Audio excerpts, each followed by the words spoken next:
E aí pessoal, tudo bem? Aqui é o Kevin, a gente vai para mais uma aula de física, agora sobre o assunto lançamento horizontal, perfeito? A gente vai abrir aqui o material da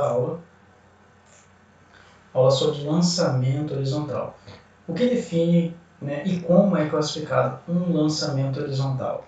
Primeiro, o lançamento horizontal ele é um lançamento que une tanto o lançamento puramente vertical com um lançamento puramente horizontal. Ou seja, a gente estudou anteriormente o que viria a ser um lançamento vertical. Lançamento vertical, né, o corpo se movimenta na vertical, né, ele parte com certa velocidade inicial, né, próxima à superfície, vai subir, né, até que atingir a altura máxima, zerando essa velocidade inicial, e em seguida realiza o movimento de queda livre.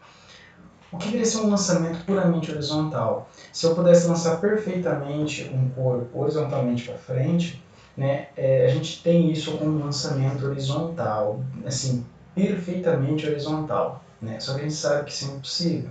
Então, o que é o lançamento horizontal do ponto de vista físico, assim, do que naturalmente acontece no nosso dia a dia? O lançamento horizontal é um lançamento em que o corpo se movimenta ao mesmo tempo, tanto verticalmente quanto horizontalmente. Ou seja, a gente tem ali, né, a união da componente vertical com a componente horizontal. Perceba, a gente tem a união da componente vertical com a componente horizontal de movimentação.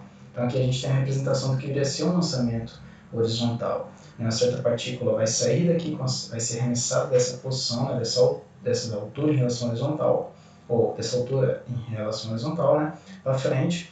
E aí, conforme o movimento vai acontecendo, a gente percebe que ele vai caindo, né, e você percebe que ao mesmo tempo que ele perde altura, ou seja, se movimenta horizontalmente, verticalmente, ele também ganha alcance em área, ou seja, ele também se movimenta horizontalmente. Então, um lançamento horizontal é um movimento em que a partícula se movimenta de maneira simultânea, tanto verticalmente quanto horizontalmente. Perfeito? Né? Ele vai se movimentar na vertical, perdendo a altura, e vai se movimentar na horizontal, ganhando um certo alcance. Então, ao longo da movimentação, ao longo do lançamento, a partícula perde altura e ganha alcance. Perfeito? O lançamento horizontal, por ser a união do lançamento vertical, né, com a movimentação na horizontal, é classificado verticalmente como um movimento uniformemente variado e horizontalmente como um movimento uniforme. Ou seja, verticalmente a partícula se comporta como um corpo que tem uma aceleração constante, de modo que em intervalos de tempos iguais a sua velocidade varia de maneira linear, e horizontalmente a partícula vai preservar a sua velocidade inicial do início ao fim do movimento, portanto um movimento uniforme. Então como que a gente pode classificar o lançamento horizontal? O lançamento horizontal é a união de um movimento que ocorre na vertical com o movimento que ocorre na horizontal. E isso ocorre de maneira simultânea. A partícula é classificada como em um estado de movimento uniformemente variado em sua componente vertical, e a partícula é classificada como um estado de movimento uniforme na sua componente horizontal, devido ao fato de, na horizontal, sua velocidade inicial ser igual à velocidade final. Perfeito? Ela não varia a velocidade na horizontal. Perfeito? Conceitos muito importantes em relação ao lançamento horizontal. Né? A componente vertical é o que me interessa para calcular o tempo de lançamento. A componente horizontal é o que me interessa para calcular o alcance. Mas aí pode dar uma confusão, né? Você pode pensar, beleza, Kevin, se o lançamento horizontal é um lançamento em que a gente tem que a partícula se movimenta tanto verticalmente quanto horizontalmente ao mesmo tempo, como que eu vou estudar esse lançamento?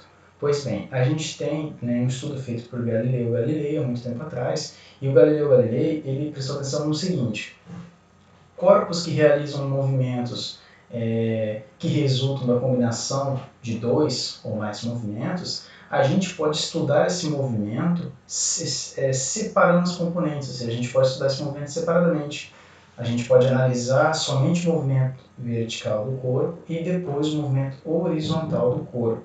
Perfeito? A gente tem aqui uma gravura, né, uma representação. Então a gente pode analisar separadamente o movimento vertical e depois o movimento horizontal. Perfeito? A gente vai analisar na vertical como se fosse um movimento uniformemente variado, e aqui na vertical a gente vai aplicar as equações, né, as funções do move, né, S igual a S0 mais 0t mais meio de t ao quadrado, V igual a V0, V igual a V0 menos AT, está menos aqui porque a gravidade, a nossa aceleração, como ela é contrária ao movimento, ela é negativa, né, perfeito? Torricelli, V ao quadrado igual a V0 ao quadrado, menos 2 vezes a aceleração vezes o deslocamento. Isso no eixo Y, as funções horárias do movimento uniformemente variado na componente vertical. Já na componente horizontal, como é um movimento uniforme, um MU, a gente vai utilizar a única função que existe para isso, que é S igual a S0 mais VT, né, V0T. Ou a gente pode fazer uma manipulação algébrica, né, S menos S0 é ΔS, né, e então, portanto, o meu V é ΔS dividido por ΔT. A função horária da posição do MU pode ser reescrita matematicamente como aquela formulinha que a gente conhece de velocidade média, perfeito? Já que a velocidade não varia ao longo do movimento. Então, lançamento horizontal é um movimento em que o corpo, a partícula envolvida nele, descreve, né, de maneira simultânea uma movimentação na vertical e na horizontal. Galileu, né, trouxe para a gente há muito tempo o princípio dos movimentos de Galileu. Né? O que seria o princípio dos movimentos de Galileu? Um corpo que se movimenta, né, em um estado de movimento que resulta da união de dois ou mais estados, esse movimento pode ser analisado e estudado separadamente. Então a gente vai separar como ele se movimenta na vertical, né, estudar ele como um movimento uniformemente variado, guarda esses dados, aí a gente vai pegar, analisar como ele se movimenta na horizontal, né, no estado de movimento uniforme, estudá-lo e guardar os dados, e a gente une esses dados e analisa o movimento por completo. Primeiro exemplo de como a gente pode fazer isso. Se a gente quiser saber o tempo de queda de um corpo que realiza um lançamento horizontal, a gente vai se importar somente com o estudo vertical do lançamento, usando as equações do MOVE. Se a gente quiser saber qual é o alcance desse lançamento, a gente vai se importar somente com o componente horizontal. E aí a gente pega a nossa função horária do movimento uniforme e as noções intuitivas e conceituais a respeito desse estado de movimento uniforme. Perfeito? Essa foi a nossa aula de física sobre lançamento horizontal. Até mais!